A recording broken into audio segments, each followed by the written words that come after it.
Hey everyone, this is Liz Jones with the Jones Realty Group, and today I'm here with my dear friend Pattie Roberts from Save the Animals Today. And Pattie reminded me that we go back 12 years now. And I first knew Pattie when I was learning about her organization, and she has a passion for saving those that are lost. So maybe you can tell us a little bit more about that. Those encompasses a lot, but we're a horse sanctuary at this point in time.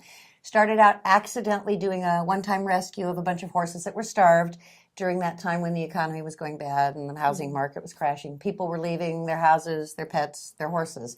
So we wound up with quite a few nice show horses that were older that had just been abandoned. I mean, they weren't rideable anymore, therefore they were kind of disposable. So how many horses do you have on the property right now? We're down to 28. Down to 28. We had 48 at one point at the peak of all the craziness, yeah. And this is this is funded through donations, is that correct? We've been around for 12 years now, and we are totally funded by donations and staffed by volunteers. Now, I thought when we became a 501c3, I thought that, you get grants and that sort of thing. Not for old horses. You have to have... But you don't even just have only horses. I've been out to your ranch recently. What kind of animals do you have that you've taken in? Oh, I've got sheep and I've got goats and piggies and ducks and chickens and turkeys. No bunnies right now. No, but you have domestic animals there too, don't you? Yes, we have dogs and cats, and mostly the ones that nobody wants. And that brings me to our guest today. We brought with us Max. Can you tell us a little bit about Max? Max is a beautiful Belgian Malinois, and he was a trained police dog. But Max, unlike most Malinois who are very, very intense and very aggressive, he is just a pussycat. He's a love. He would like to jump on our laps right now and be our pet lap dog. So he was a great dog. He does building searches. He does the attack and everything. But the second you take him off the leash, that's like a trigger, like PTSD. And he triggers that you no longer have control, and he runs. So I've been working with him for almost 4 years now, and we're getting past that. You know, I changed the word come to some silly little word. He wasn't into treats, so getting to come for a treat was a little difficult. He just now is at that point where he's letting go of that. That's great. Yeah, so. That's great. Well, tell me, because I don't quite understand, a beautiful dog like this that is trained by the police department and it ends up at your ranch. How is that somebody didn't just adopt this dog? Unless a police officer wanted the dog, and the active police officers want dogs they can work with. They're not looking for pets. Because of his training, he's dangerous. I mean, I can't let him, I can now, but when I first got him, I couldn't just let him loose in the yard.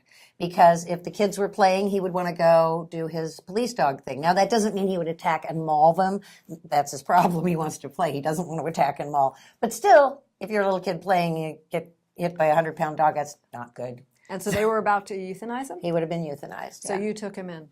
Yes, and he's been quite a project, because one of the things we're working with now with those old horses is veterans with PTSD, special needs, and senior citizens. But this dog has taught me an awful lot about PTSD. Oh, that's huge. That's huge. I know that it's a big problem in our country right now. It is, and this is a way for the horses, even though they can't be ridden, they're still beautiful therapy and companion animals. So, and it never ceases to amaze me, the reaction of the special needs children and adults with the horses, and senior citizens, of course. We have a lot of people in our area that used to have horses, and now we're in the homes. Now they're at your ranch. Yeah, now they're at my ranch, so you get a chance to visit. And then, again, we're starting to work more and more with veterans with PTSD. That's awesome. Yeah. If somebody wants to check out the ranch, is there a way to get a hold of you, or can they drop by? Absolutely. On Saturdays, we have our new volunteer orientation and open barn, BARN, and that's from 8 to noon. At the ranch. And how about your website? Where do they go to find you? SaveTheAnimalsToday.org.